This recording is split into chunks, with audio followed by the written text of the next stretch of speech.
Hi everyone, welcome back to my channel. My name is Chia, and then in today's video, I'm going to be reading books to give authors a second chance. And an Arisian griffin necklace dangling around her neck. Why are you telling us again acting like your readers are stupid?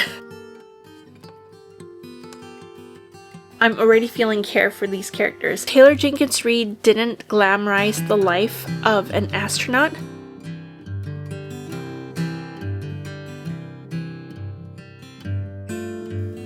Oh, I'm so happy I put makeup on today. Oh my god. No idea why, but here we are. And acts like a teenage kid who is rebelling against her dad.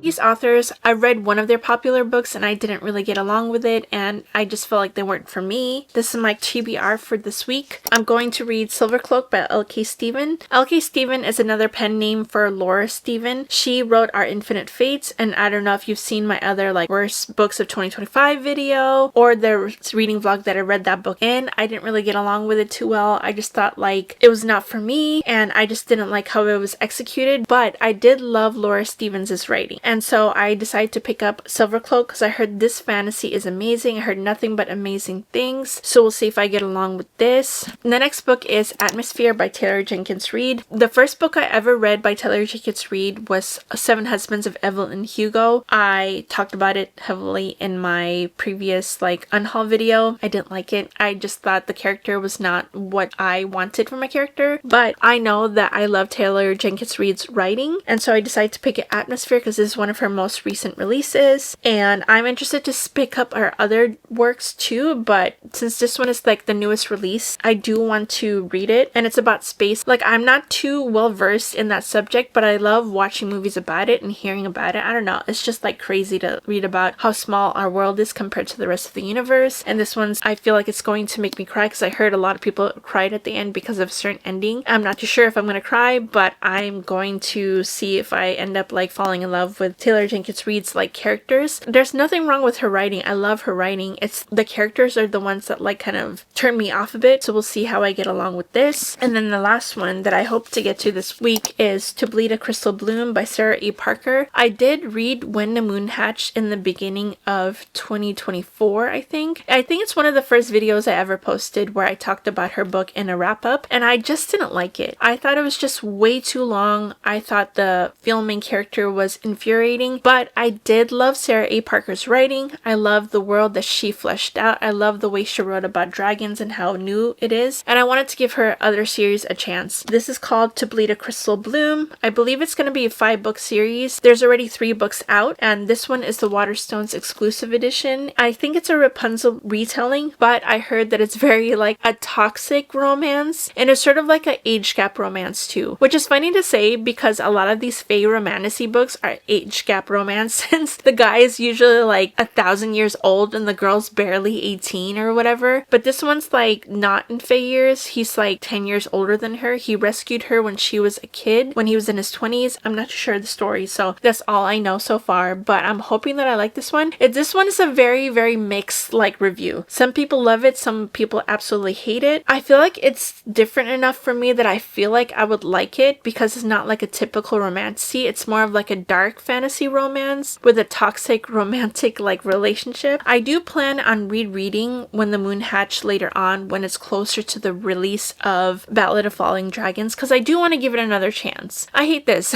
I feel like I'm just trying to see what the hype is about, so I'm forcing myself to reread these books, but sometimes I need a chance to fall in love with the story, maybe like it more this time, we'll see. But this is like going to see if I actually want to continue with the series or not, because it's very like not everyone's cup of tea, but maybe that's the reason why I'm attracted to it, because it's very different. If you're new here, my name is Shia. I read a lot of different books. As you can see, I mainly read like fantasy romance, gothic fantasy. I love every subgenre of fantasy, but I am trying to open my genre preferences and get into literary fiction more. Also sci-fi. I read a couple of literary fictions plus a sci-fi last year, and I fell in love with those books and they became like one of my top 10 favorites of 2025. subscribe. So if you're interested in anything like reading vlogs, reading wrap-ups, I do a lot of reading challenges on here too, and tags, like and subscribe. It really does help my channel a lot. And if you want more in real-time updates from me, feel free to follow me on my TikTok, Instagram, and Goodreads. And let's get started on this video. Hi friends, happy Friday. I do have an update on Silvercloak by L.K. Stephen. This is probably a different angle than you're used to since I don't really sit at my desk when I'm speaking to you guys, but I thought it'd be something different. And also I tend to leave my desk a little bit messy and I'm too lazy sometimes to clean it up. I've been gaming a lot lately, so I figured that it would be nice to clean up my desk and see a different like angle and vantage point. I'll see if I actually like this when I actually do edit this clip later. To continue on, I did start Silvercloak by L.K. Stephen. I'm on page 151, chapter 16. I think that's about a quarter of the way through. It's about a 450 page book. This book is about a character named Saffron. She is a sort of like mage, and in this world they attend this academy called the Silvercloak Academy, I think? Yeah, it's called Silvercloak Academy, and the reason why she's joining this academy is to become a Silvercloak, and Silvercloaks are the ones who are like detectives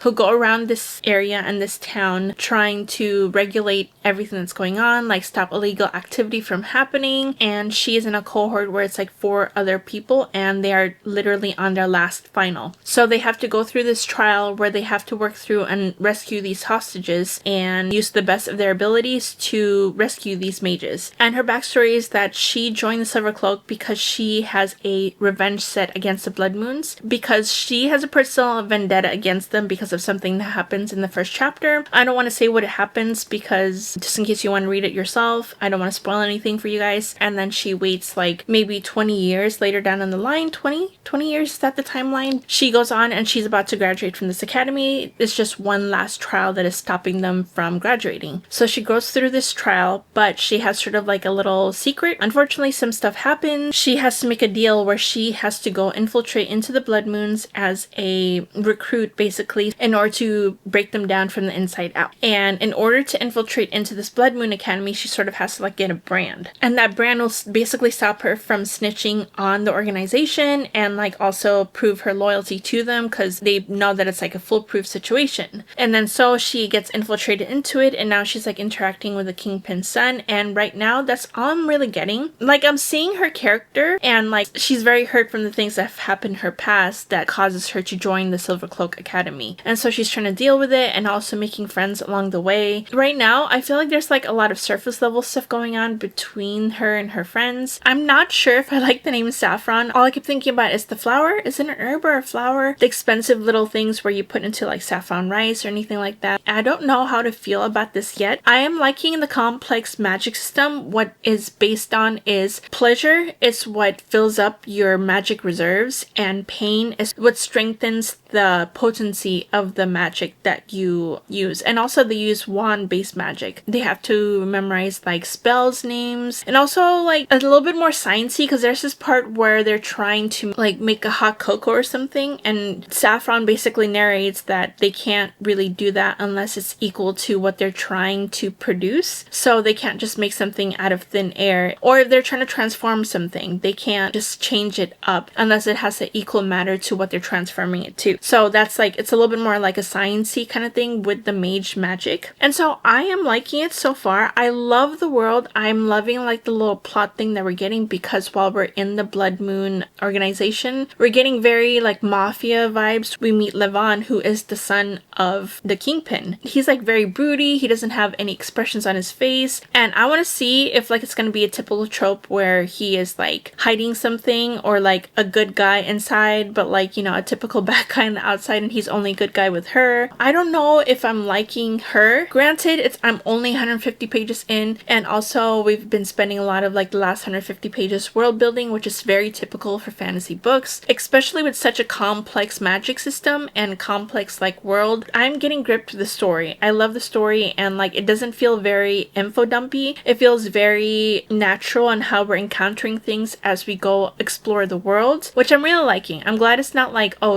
they dumped the whole entire thing on you and then you understand the information. And that's my update so far. And right now, I am like really not feeling eyeball reading right now. Like I said before, I am really into gaming right now. I'm really addicted to Artopia, and also ever since the Animal Crossing update came out, I've been working on my Forever Island because of the fact that we have bulk crafting now. You know, we don't have to go to our storage anymore to get stuff, if you know the struggle of that. So I've been playing that. I've been playing Animal Crossing since New Leaf, and I played a little bit of Wild World, but New Horizons I picked up on day one, literally the weekend that COVID started. And so I've been playing since then and have put hundreds and hundreds of hours, and we haven't had an update, like a big update like this, since 2021, since 2.0. So I'm really interested in playing it right now. That's what I'm addicted to. And then there's another game I'm wanting to play that comes out on February 11th called Star Sand Island. So it's like really, really good time for all the cozy gamers out right now. So I'm not really wanting to eyeball read because all I want to do when like I'm reading is to go play. So what I'm going to do is play the audiobook. I'll probably come back when I have a little bit more of an update, because right now I'm just waiting to see if I can connect to the characters. I've mentioned before multiple times that in order for story to grip me, I need to love the characters. If I don't feel anything for the characters, then it's hard for me to love the story and love the whole entire aspect of it. And for me to continue the series, I need to care about the characters. But I'm not really caring about her so far. But then again, like I said, it's only 150 pages in. I might not get the sense of her until maybe towards the end. That's probably why the whole entire point is of this story right now. I'm a quarter of the way through, and I will come back when I have a further update, but I will be probably listening mainly to my audiobook while I'm playing like my games. And an Arisian griffin necklace dangling around her neck.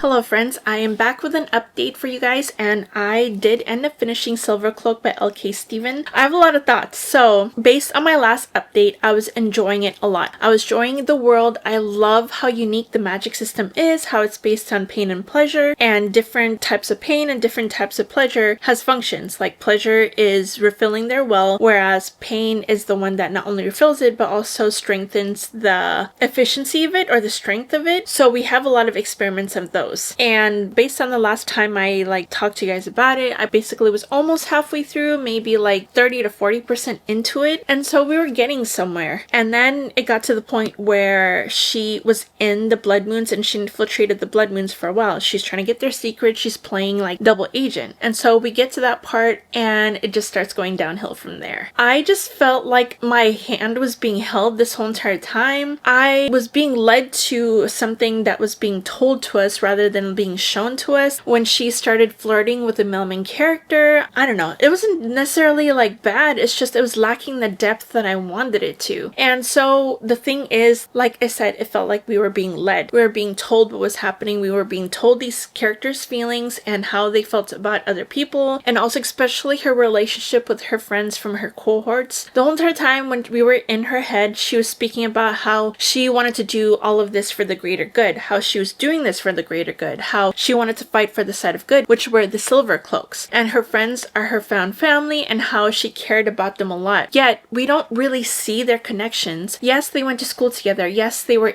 part of like a small class of cohorts where they had to rely on each other to like basically get through their classes, get through their studies, and they were forced to rely on each other. But whenever we came to her relationships with them, whenever she spoke about them or talked about them or had like little interactions with them, it just seemed so surface level. The moment she got cast busted out of her academy after all the stuff that she said about her classmates, how they were really good friends, how they protected each other and everything. It felt like no one really seemed to care about her. Also, when we first met her character, she was being described as very quiet and stoic. She'd rather observe rather than like be the one to be loud. She left a lot of that to her classmates. So she would be there to be the backup or like basically be the middleman where she stayed neutral about everything. She wanted to be like a good friend to everybody. But at the same time, she made up for it by being a really good like detective. She knew how to spot everything, observe everything, was being told to us as being very calculated. She always had a plan for everything. Yet the moment she got into the blood moons, all of that disappeared. Like she was so reckless. She like made stupid decisions. They talked about a lot about like the high stakes of these blood moons. They're sort of like the mafia of this world. They are dangerous. When she was being briefed by her commander, she was being told that the initiation process was going to be hard. She needs to be branded, all of that stuff. And she was like expected to sort of be like tortured a little bit when she went through this initiation phase. Yet the initiation phase, yes, it was like a little bit hard, but it wasn't as bad as the commander was describing it to her. The stuff that she encountered and like the stuff that she found out about the blood moons, it just seemed too easy. Like she discovered these things too easy. For an organization that was so serious about their members not leaking anything and all of that stuff. If you're not trusting somebody, especially with the whole entire show that like the Kingpin made when he branded her, it seemed like she was getting like an easy time. We were being told a certain characteristic of a character, yet we never saw it. We never was showed it. And I did write some notes down as well because there's so many thoughts I had. I love the way the author was world building. Like it didn't feel like info dump at first, the first 25%, and I was like, oh yeah, she's just setting up the world. And so we had that build up, and also there's like a big map at the beginning, so of course like she's trying to flesh out like all the different countries and stuff and the different things that they believe, and I was fine with that for the first like 25%, 30%. Then all of a sudden we got to the 80% mark, and she's still throwing information into paragraphs that did not pertain to our situation whatsoever. Like I would understand if the thing that was happening or the thing that they were dealing with was being connected to the world building facts that she was throwing into these paragraphs, and I just didn't see that. Like it wasn't connecting to what we were doing. I'm like, why are you telling us this information if it's not like relevant to what was happening at the moment? And also it just seems so repetitive. She was going through the same like cat and mouse game constantly with like the Kingpin's son, and then also she kept like cycling back between being a double agent. There was like one thing that literally drove it really down for me. There was a point where she had to meet with another character because she found out some pertinent information for this character. She said that she was going to meet up with this character, right? A chapter passes, and then the next chapter after that, it starts with the situation of her meeting up with the person. Why did the author repeat why she was meeting up with this person? Why are you telling us again, acting like your readers are stupid? Like, I get it if you're trying to remind us for like a world building part of the world, yet you're telling us that the situation that we talked about the previous chapter, you're repeating to us again just to let us know that, oh, this is the reason why she's meeting with him again, just in case you forgot. Why are you telling me this? Why are you holding my hand the whole entire time? Let me come up with my own conclusions. Give me the facts, give me the characters' motivations, and then let me see what they're doing. And then the ending, like I heard about how amazing the ending was and how the ending kind of like picked up and like changed a lot of people's minds. So I was like, okay, I'm looking forward to this ending. And I got to last like 50 pages. It was such a mess. And it was just being thrown out there. Like, what is this? It was such a mess. It was so chaotic. Saffron was just throwing stuff out there and throwing stuff at the wall and seeing if it sticks and if it works for her. And there were different points where like it was very inconsistent, how there was like stuff that, like I said, based on characters where we were told their characteristics, and yet the stuff that they did and the actions that they took was just not connecting to what we were told these characters would have. I don't understand this. And also, like, if you're gonna make a character do something outside of their characteristics and outside of like their normal like behavior, give us a reason why that they're doing it. Like, what's the main reason? What is the basis that they're doing this? Gosh, I really feel bad about like not being able to like book, because I did really go in with high expectations because a few of my creators did really love this. In fact, 2 of them gave it a 5 stars. So I'm like, okay, maybe this type of writing for L.K. Stevens is a lot better compared to our Infinite Fates. Maybe this one with like the whole entire world building, the uniqueness of the plot, I would love. And I did love the uniqueness of it. That's the reason why I gave it a 3.5. Because the 0.5 was for the uniqueness of the world, and I have to give it flowers for that. I love the magic system. I love that it was a wand-based magic system, because like I said before, we don't have a lot of wand-based magic magic systems. This one was so promising, and yet the execution was terrible, at least in my opinion. I didn't like any of the characters. I didn't like any of the things that were happening. Maybe that's a problem with me and like LK Steven, that she has great ideas and she has great plot points and unique ideas, but the execution requires a lot of work. Yeah, I just don't think her writing is for me. There were such great bones, there was such great foundation. It wasn't executed properly. I went back and forth if I wanted to continue with the series or not, but the last 10% like solidified that I don't want to continue with the series. So that's that. So that means I did move on to Atmosphere by Taylor Jenkins Reid, and I am having a better time with this so far. I am on page 96, and this follows a character named Joan. She's a teacher and astrophysicist at this local college, I believe, and she's super close with her sister and her niece. But her sister calls one day to tell her that they're looking for astronauts over in NASA, and they put like a sort of advertisement in a magazine, and she ends up applying and ends up getting into the program. So this just follows her like time in that program, and it starts off with sort of like a bang at the beginning of the book. The first chapter is like 7 years down the line after she goes through the whole entire academy, and she is doing a mission, and they're doing a mission where who's the one communicating to the people on the ship, telling them what they need to do. And then unfortunately something happens, and it starts off with a bang where they're having to work through this situation. So that's the first part in the chapter, and then it jumps back to the past where it talks about her time in the program, where they're training, the tests that they have to pass in order to become astronauts, and the people that she meets along the way. And I'm really liking it so far. The fact that it made me tear up on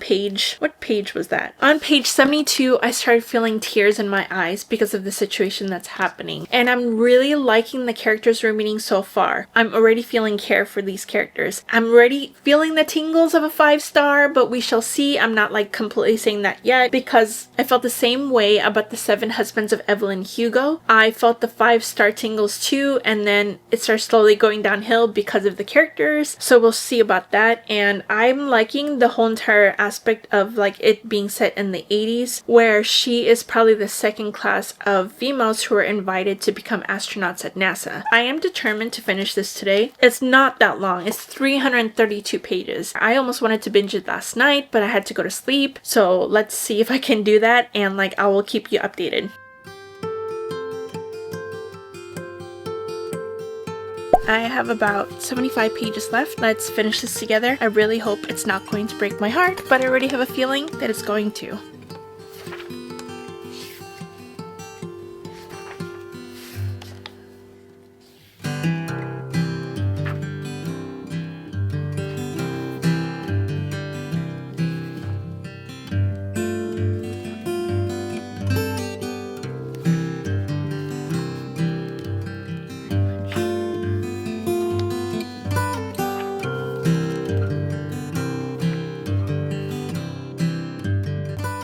I'm so happy to put makeup on today. Oh my god.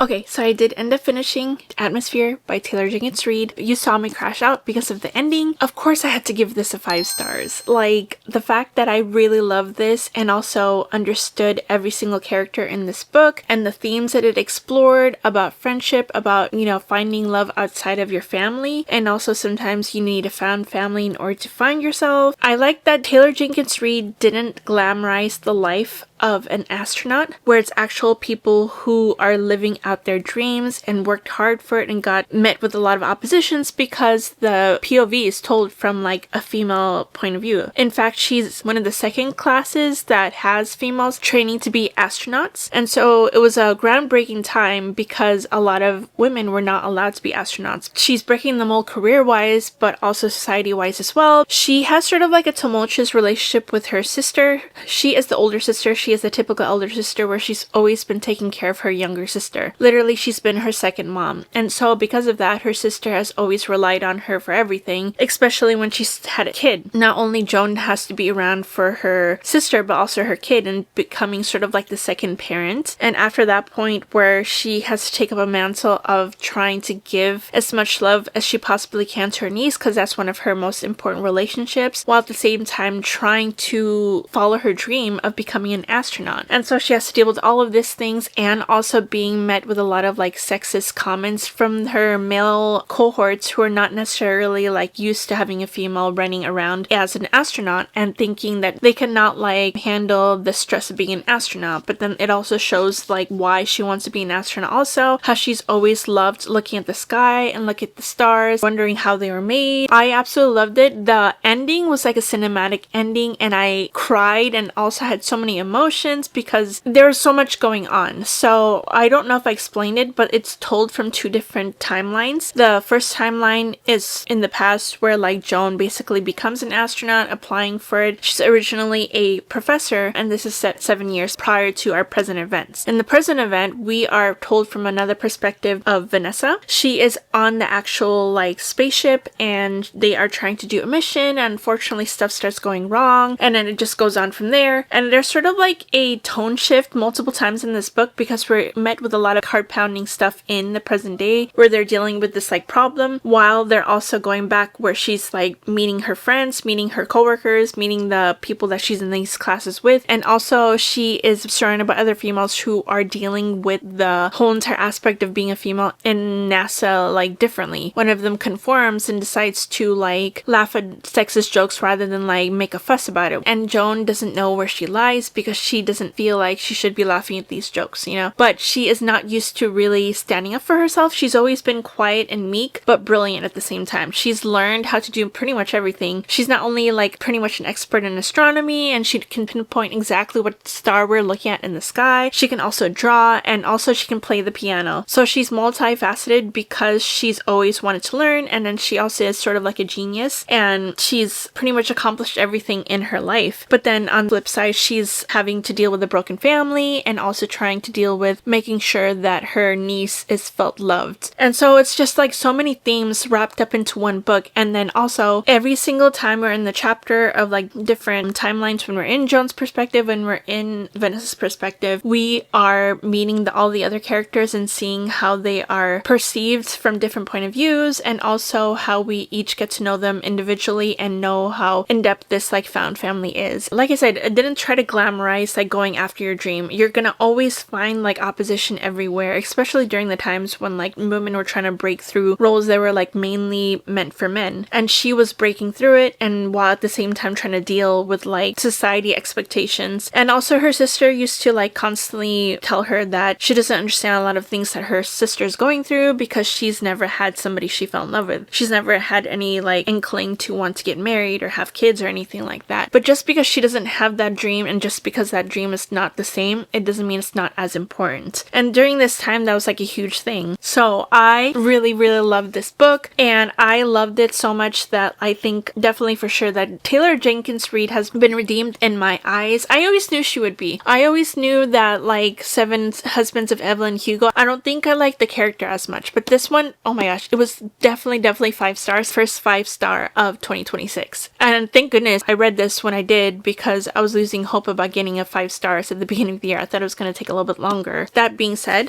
we are moving on to Bleed a Crystal Bloom. In this one, I'm actually already like part of the way in. I'm on chapter 18, page 177. We are following a character named Orlaith. She was rescued as a kid by Warden, and she's been in a tower for like the last 19 years. Like, it's not necessarily where she's forced to stay in there, it's just she's had a lot of PTSD. She's having nightmares from the Vrook attack when she was 2, and she also has sort of like hidden memories of it too. It's insinuated that she has feelings for Warden, and she wants to kind of have a relationship with him, but yet he doesn't, because obviously he's so much older than her and he found her when she was 2. All I know is that the setting is straight from like continuously from her tower, and she's always trying to go around the castle and like interact with a lot of these people who work there. But right now, that's all I've been getting.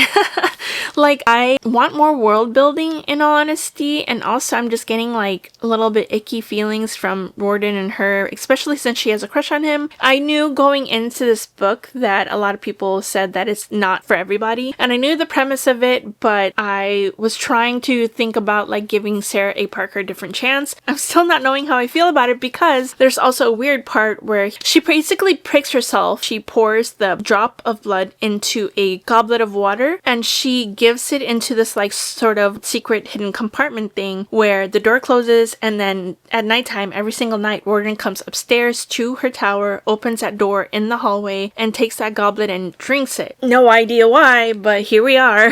I'm gonna keep continuing. I'm iffy, you know, and I don't know if I said it already, but this is the Waterstone exclusive. I wanted to get the Waterstones exclusive because they've been coming out with like a lot of bangers and stuff, so I'll probably show you more of it when I'm doing like the b-roll and stuff. The font is pretty huge, so it's not taking that long to continue with. It's just that I'm really iffy about it. And also, Orlaith is reading very, very young. You have to take in the factor that she is going through a lot of PTSD, and also the way she was raised. Basically, she has been alluding to the fact that she is always craving for Warden's attention, but he's not really there to like raise her, and the only people who's really raised her are like the help. And also, she is stemming from a lot of limited like tutoring because Warden is basically limiting what he wants her to know, but then we don't know what he wants her to know or not know because we don't even know what the world is like. That's just like my update right now. I hope it gets better. There is sort of like an addicting quality to it that is not wanting me to put it down. I think I'm just confused for the most part because I'm like, what is going on? Because we're not getting really a lot of answers from the world building, from the magic, from the reasoning behind like why Warden like took her in the first place. Yeah, it's just a lot of stuff that I'm just like not, you know, vibing with. That's basically my update. It's just I don't know. Maybe it wasn't such a good idea to read this right after Atmosphere, because now I came from a 5-star read to something that's like this, and I'm like trying to separate the feelings, so right now it's hard, but we'll see what I think about it. I'll probably finish it within the next couple of days or so because like I said, yes, it's pretty long, it's 500 pages, but I feel like I'm gonna fly through it because of how it's written, and also I just want answers. I don't mind being in the dark majority of the time because I like finding stuff out, but there's a certain point where I would like for the world to be built out more. But let's continue reading.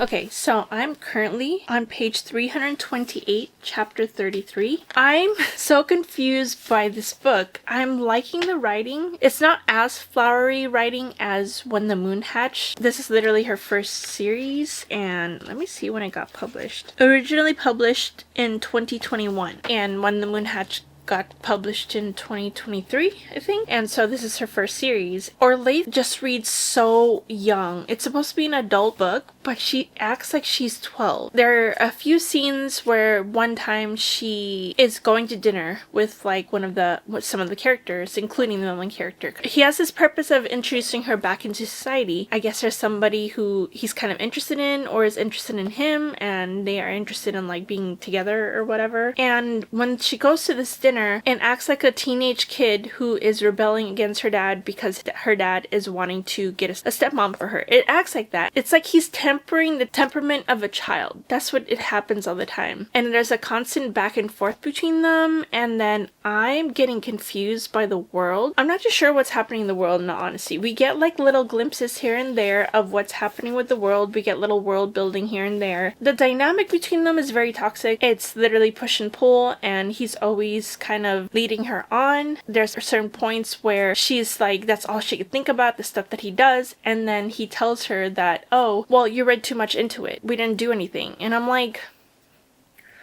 so it was the same situation with When the Moon Hatched. I love the writing. I love Sarah A. Parker's writing, but the characters need a lot of work because they are so volatile. And also, I don't get the reason why we should really care about their relationship. It's like we were just thrown in and told to care. Yeah, I think the biggest problem I have is with Orlaith, and also I want more world building. I know we're getting like fed crumbs here and there, and I could tell the characters are like dealing with other stuff and know, obviously, obviously the characters know more of what's happening in their world, but they're hiding it from us. And also they're hiding it from Orlaith as well, because she refuses to go outside and venture to the villagers outside of her safety line, because there's some sort of thing where she has a safety line that she won't venture outside of besides, you know, staying in the palace. I'm just getting so frustrated, because I'm just like, why should I care about these two? Why should I care about these people? Why are you not explaining to me the reason why we should care about them? So why keep doing the back and forth with her, care for her and all that, when he's not even wanting to?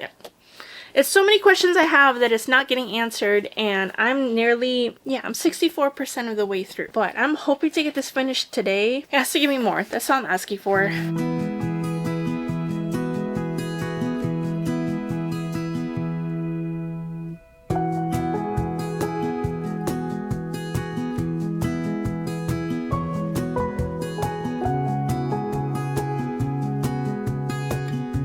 That's the correct word for you. You're self-destructive.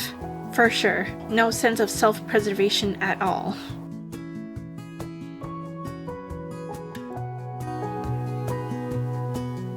Oh my god.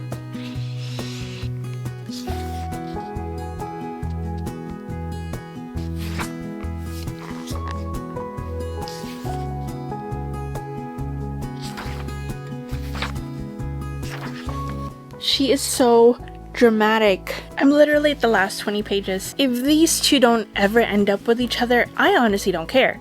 They are so beyond toxic. And like, people were warning me that it was gonna be slightly toxic, and I thought, oh no, I've read toxic things before. I've dealt with like toxic pairings before, you know?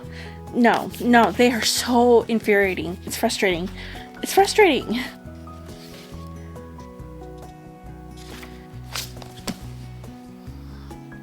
You know, Rave from When the Moon Hatched annoyed the crap out of me. I think I prefer her over Orlaith.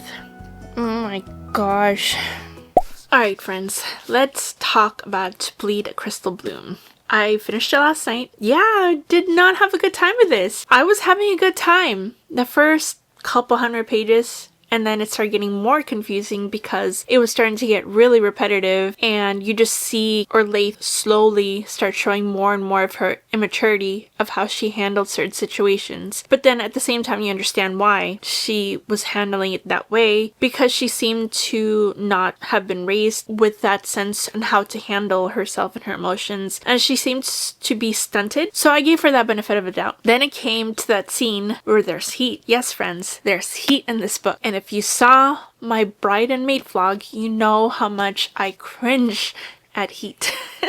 I was so thrown off because it just came out of nowhere. She was literally sitting and eating, then she started getting really like overheated, and all of a sudden Riordan knew exactly what was happening, so Riordan took action and trapped her in her tower, and then it went from there. And then they tried to explain it to her what was happening, but then they didn't tell her why was it happening. We didn't get to know why it was happening. Then it just started going down the hill from there. There are so many things that happen in this book that like not a lot of explanation gets told. This book had high potential. I love the fact that it started off really dark at the beginning, like when we found Orlaith at the beginning, where Riordan found her. We get told all of these stuff are happening in the world, and find out the same way that Orlaith is finding out. When she does ask questions, she gets shut down right away. But then again, like, she is the one who put herself in her line. Like, there's sort of like a safety line that she refers to all the time, where it's safe for her to go because that's how she feels. She's dealing with a lot of stuff mentally because she always has really bad nightmares of the stuff that happened when she was 2, and obviously hasn't really dealt with it, doesn't have the correct tools on how to deal with it, obviously being sort of raised or taken care of by Riordan. Yet Riordan is trying to get her to step out of her safety line and actually join society, but is not giving her the tools on how to do it, on how to overcome it, and just keeps shutting her down and telling her to just do what she's told. How is she supposed to do what she's told if she's never been taught how to live among the rest of society? And he plays a cat and mouse game with her, and then like you get frustrated with her because she's so annoying, yet you understand why she's like acting like this. I still stand by my statement from the other night. I much prefer Rave over Orlaith. Rave Rave actually knows how to take care of herself. Rave like makes stupid choices, but yet she is better at some of the situations than Orlaith is. Orlaith is just a 12-year-old. She acts like a 12-year-old, and I don't know if I can continue on having a female main character like this. And then also, how am I supposed to root for her and this male main character? If you read this, please tell me she matures or something, because I don't know if I can continue with this series if I don't see her be mature. Because if I have to keep ripping my hair out every single like time she comes on like the page and she makes the choices that she does, I need her to learn. I need her to learn and grow up. I need Warden to stop being himself and stop acting like that if I am to root for these people. But I already have a very bad impression so far of it, and I got so annoyed at the end of the book because of the choices that Orlaith makes. I almost threw the book across the room because of how frustrated with her, and I honestly didn't care at the end of the day because it was getting to that point. But yet at the same time, I still was kind of rooting for her because I see the potential in this story, but I can't do it if like the characters are not going to have any character development that I would particularly like. And I'm hoping that the situation, how it ended at the first book, is going to help her grow more, understand how everything was so toxic. I don't even want these two together at this point. Like, why should they be together? Warden sucks, and also Orlaith will get stunted every single time she talks to him, so what's the point? I hate to say that this is a fail for giving Sarah A. Park another chance. It might be. I am going to reread When the Moon Hatched. Maybe since I read another book of hers, maybe that will get a higher rating from me now, but I will reread When the Moon Hatched because I am wanting to move on to Ballad of Falling Dragons. I've always wanted to move on to the Ballad of Falling Dragons. Despite all the delays, I still want to read it when it comes out in May. So I'm going to reread When the Moon Hatched because I do like her writing a lot. This one, I really did like the little instances and the little bits we did get of the world, but yet we were being played ignorant the whole time. So how am I supposed to move on to the second book if this is how it is? Because I ended up giving this a 2.75 stars. I couldn't put it past a 3 stars. It was sitting at a 3-star halfway through. The more the story went down the drain, the more characters went down the drain, and maybe this is just like their, you know, ultimate thing where it finally shoots them to becoming like a better character. I don't know. If you read the rest of the books, please let me know. If not, then like I don't know if I'll continue with the series. Why should I continue on with it when I don't like any of the characters? Unfortunately, this was a fail on this part. I don't want to pick up the second book. I'm still reeling from the ending because I'm still so pissed off. We'll see what I end up doing. I don't know. Who knows? But yeah, that was the books I read for giving authors a second chance. Thank goodness that one of them turned out and the other two was okay. Okay, so like a wrap up, Silvercloak was okay. I'm not going to continue with the series. I just don't care.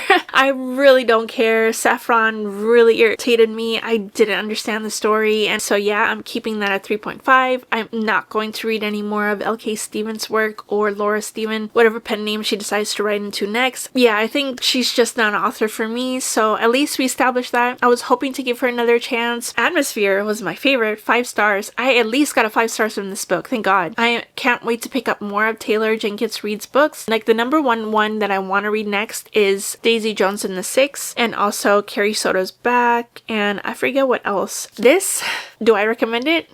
No, because definitely I got warned that this book series is not for everybody, so we'll see if I end up continuing it. I don't know. We'll see, because I want to give the world a chance and the characters. Maybe it's one of those trust to process books. We'll see. So I might do it again where I give this series another chance by reading the second book. But if Orlaith is still being herself, I'm not going to continue on. So there we have it, friends. I got one good author a second chance and it turned out really well, at least for Atmosphere, at least. Thank you for watching. Thank you for supporting, and I reached 300 subscribers, so I'm so excited. Thank you all for subscribing, liking, commenting on my videos. It really does help a lot, and I hope you found this video entertaining. I hope you all are doing great, and happy February. And I can't believe we're nearing the end of February already. I'm making my way through my February TBR. I'm like almost halfway done with one of them and then reading the other ones too, so I can't wait to update you guys at the end of this month. If you want more videos like this, like and subscribe. It really does help my channel a lot, and I'll see you all next time. Bye!